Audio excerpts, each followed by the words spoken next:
Hello again, everyone, and welcome to another edition of Focus Vandalia. My name is Rich Hopkins. I'm the Communications Manager for the city. And on today's program, we've got some exciting news on the economic development front. We've got a local company moving to Vandalia and bringing jobs along with it. We're also going to check in with our Development and Engineering Services Department, let you know when you can expect to see some orange barrels popping up in and around town as new street projects get underway. We'll also introduce you to our new Senior Center Coordinator. She's been on the job for a month now and she's hit the ground running. But our first stop today is here at the Municipal Building, where as we head into March and then April, we are heading straight into tax season. As we're about to find out, the folks inside this building are ready for the rush. Yep, tax season is officially upon us, which means now is the time to start thinking about filing your city taxes. Vandalia Finance Director Bridgette Leiter says the process can be fairly simple to complete. The easiest way to do that is to get on our website. It's very simple steps, something similar a little bit to TurboTax. Follow the steps all the way through to the end. Once you get to the end, the most important thing is to click on the box that says click here to e-file. If you fail to do that, the tax return itself will not be submitted and therefore not filed. If you're going to file online, your first step is to create your 2014 account. You do have to create another account every year. You have to. That's just for security reasons. And the biggest part is the letter that you received will have an account number. The top right of this letter, it's going to be a series of 5 or 6 numbers -R. That's the most important piece that you will need as far as identifying yourself outside of a name and address. Whether you file online or on paper, you'll still need to provide documentation to follow your return. We do still require documentation that would support your tax return that you have filed to be submitted. And with that, you can either drop it off at the office, mail it, or we have accepted email as well if you would like to PDF the copies. We also can accept, there is a turnaround drive-through which has a drop box for the tax office. You can drop them off too, but just make sure you identify it in an envelope with an account number, your name, or something on the outside. If you have questions or need help filing your return, the Vandalia Tax Office will be open extended hours in April to give you ample time to come in and talk to the experts. This year, we will still, as well as we had the last several years actually, had 2 Saturdays prior to the due date. And we're just here half day, but it at least allows people, folks that need to come in and possibly work, Monday through Friday, 8 to 5, that cannot come in through the week. And so that way they can come in on Saturday. We are also here in the evenings. The 15th happens to fall on a Wednesday this year. So Monday and Tuesday we will be in the office after 5 o'clock until 6, actually both days, and 7 on Wednesdays. And if you're not feeling confident in your filing skills, you can always just bring all your tax information in and let the staff fill out your return for you. We can complete the tax return for you if you would like to come into our offices. No appointment is necessary. You just walk in. There's a phone on the wall. You dial 1040 and an agent will come out and help you and complete your taxes. On the economic development front, the city of Vandalia is broadening its tax base. Another company is announcing plans to build a new headquarters and production facility in Vandalia. Assistant City Manager Shackelford says now that the paperwork's been signed, we can reveal the company behind Project Horse. The company name is Superior Abrasives. They're currently located in Harrison Township, and they've been landlocked basically at the site. They're about 33,000 square feet there, and they're going to build an 84,000 square foot facility here in Stone Quarry Crossings in Vandalia. The company plans to bring 85 jobs to town once that building is complete, and plans are in place to hire another 25 people within the next 3 years. I hope to break ground in late March or early April, and if it all worked out the right way, they could be in there by the end of this year. Shackelford said the new building will be impressive to look at. It's got a glass front. It's a 2-story front that was designed so that the employees could have a lot of positive light come through on what would be the north side of the building. They have a landing area that is like a patio with picnic area for their employees, and that will face towards the airport. And then from that, they'll also be able to take advantage of the air show, of course, with their employees. Another project we've been telling you about for the past several months is codenamed Project Lakota and could mean 100 or more jobs coming to town.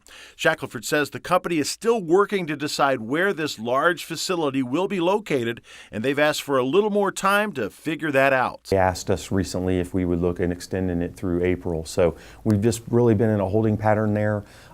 We've had some interest out at the park, but nothing that's really come into play with the land that we have under contract with them. So we're just waiting patiently until they make some decisions on what they want to do. Finally, in business news, we have word that a Troy company has nearly completed their move to Vandalia. One Call Now is bringing several dozen employees to Vandalia to take advantage of the city's ideal location. They're moving into the 5th floor of the Sand Lake building. They're taking about 14,000 square feet. It was where Progressive Insurance was formerly, which was a company that relocated to the township. But One Call Now is going to be about 50 employees. They're the system that a lot of education, a lot of schools and organizations use for cancellations, delays, that sort of thing. The move should be completed before the end of the spring.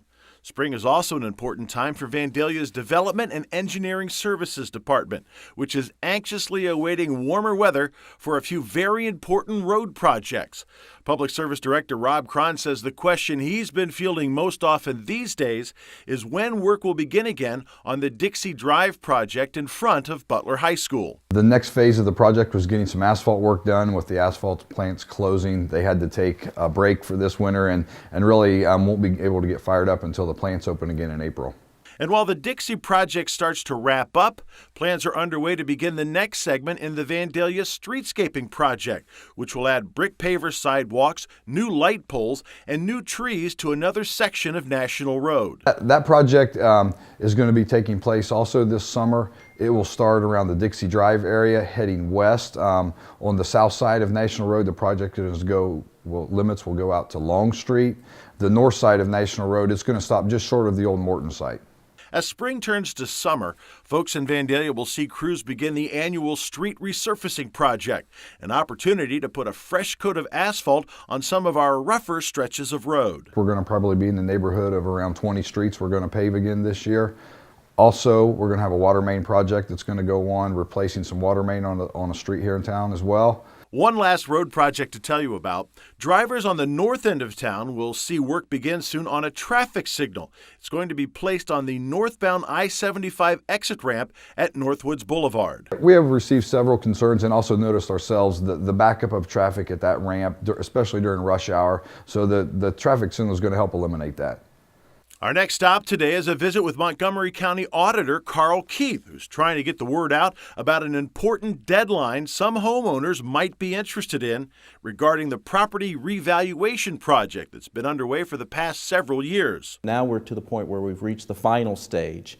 The new values were sent out to property owners at the beginning of the year, and now we enter what we call our formal appeal process. Last summer, I think I was on the program, we talked about the informal appeal process that we had going on during the month of August. We had more than 8,400 people file informal appeals with us. 2,400 of them took advantage of our online appeal process for the first time. So that was the kind of the informal process to get us through the final to a final value. Now it becomes a more formal process, and people have until March 31st to file an appeal with our office. This is an appeal to the county's Board of Revision, and so we want to make sure people are aware of that and that they're given ample opportunity to prepare their appeal and to get that filed. You should have already received word from the auditor's office as to what the new value of your home is. If you disagree with that value, you'll need to file an appeal very soon. They have to state what their opinion of the value is if they disagree with the value that's been set. And they have until March 31st of this year to file that appeal. The appeal forms themselves are available in the auditor's office. They can download that from our website at mcrealestate.org. or they can, we have a new option this year where they can actually file their appeal online, and so that's a new option, and we have a new website where they can get those appeal forms. It's at mc-bor.org. If you're unsure how to file an appeal, Keith says your first stop should be his office's website. At our website at mc-bor.org are instructions on filing the appeal, what to expect in the hearing, how you prepare for the hearing, and the rules and procedures that the board operates under when they conduct those hearings. The hearings themselves are kind of informal. Again, you do appear before this 3-member board. You do have to present evidence as to why you think the value of your property should be something different. Again, the hearings are scheduled and people get notices about 10 days in advance. Sometimes, depending on the number and the volume of appeals that we get, that we could be going through the summer and into early fall, going through these appeal hearings. You can also take advantage of some planned workshops taking place around town that'll give you a chance to ask members of his staff specific questions on how to file and then prepare for your appeals hearing. We're going to do about 8 workshops at different locations around the county where people can come in and we can assist them in completing the appeal form and explaining the process to them a little bit. So we do have those coming up in March. I think we have one on March the 10th. At the Inglewood Government Center at 2 o'clock in the afternoon. But we'll have other locations. I think we're going to have a location over in Huber Heights. So a number of locations around where people can come and actually get some assistance on completing the forms they want to do that. Keith says no one enjoys paying more in taxes, but he says the increase in property values are a good sign that the economic downturn of the past several years might be taking a turn for the better. Are things getting better? We think things are getting better. The number of sales have certainly increased, so it shows a little healthier real estate market. And depending on which month and which data you look at, sometimes those sales are up and sometimes they're down. And again, it depends on where you are. But we think things are improving. If you have questions about your home's new property value or the appeals process, you can also call the Auditor's office at 225-4326. You can also contact the Board of Revisions at 496-6856. From a break on taxes to spring break for your kids. If you're worried about what to do with your school-age kids over spring break, you'll be glad to know the Vandalia Recreation Center has you covered. Facility Manager Elaine Kaylor says the center is once again offering a spring break camp that'll keep your kids busy all spring long. We have a lot going on during both Vandalia Butlers and other school districts spring break. First off, we have our spring break camp held March 30th through April 4th. That's a Monday through Friday at Vandalia Butler Schools spring break. And basically, parents can drop off their kids anytime between 7 a.m. and 5 p.m.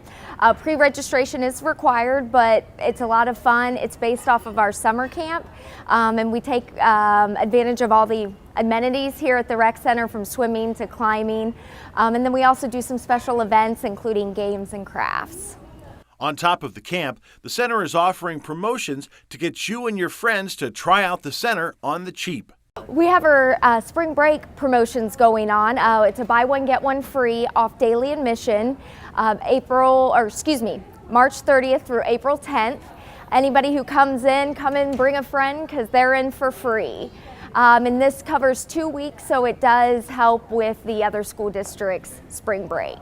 And once spring is in our rearview mirror, it'll be time to think about what your kids' recreation plans might be for the summer months. In April, we'll start taking registrations for summer camp, our Camp Rec, which is a big program here at the Vandalia Recreation Center, where kids for the summer can come and enjoy different activities, themed weeks from Health Week to Sports Week, and we have something for everyone here at the Rec Center.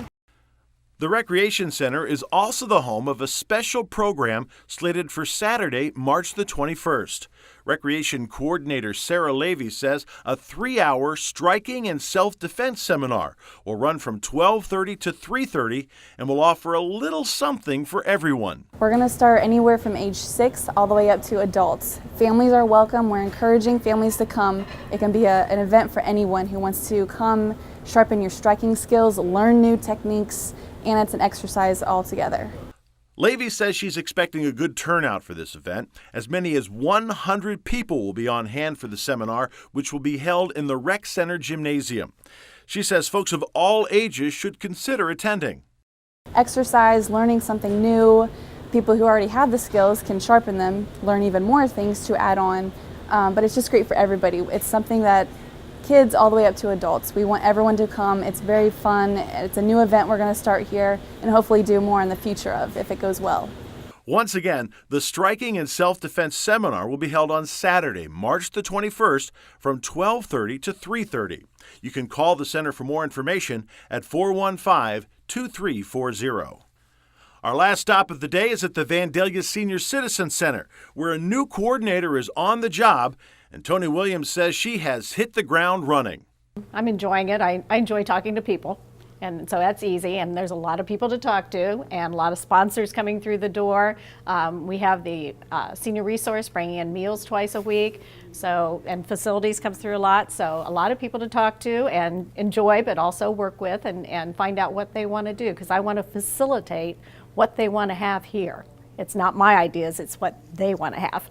Williams has a long history in Vandalia, having worked as a school teacher at 3 different Vandalia locations. I came to the Vandalia school system in 1977, taught 6th grade for 3 years. Decided to go a little smaller, so I went to Vandalia Elementary, which is now a grassy knoll over there.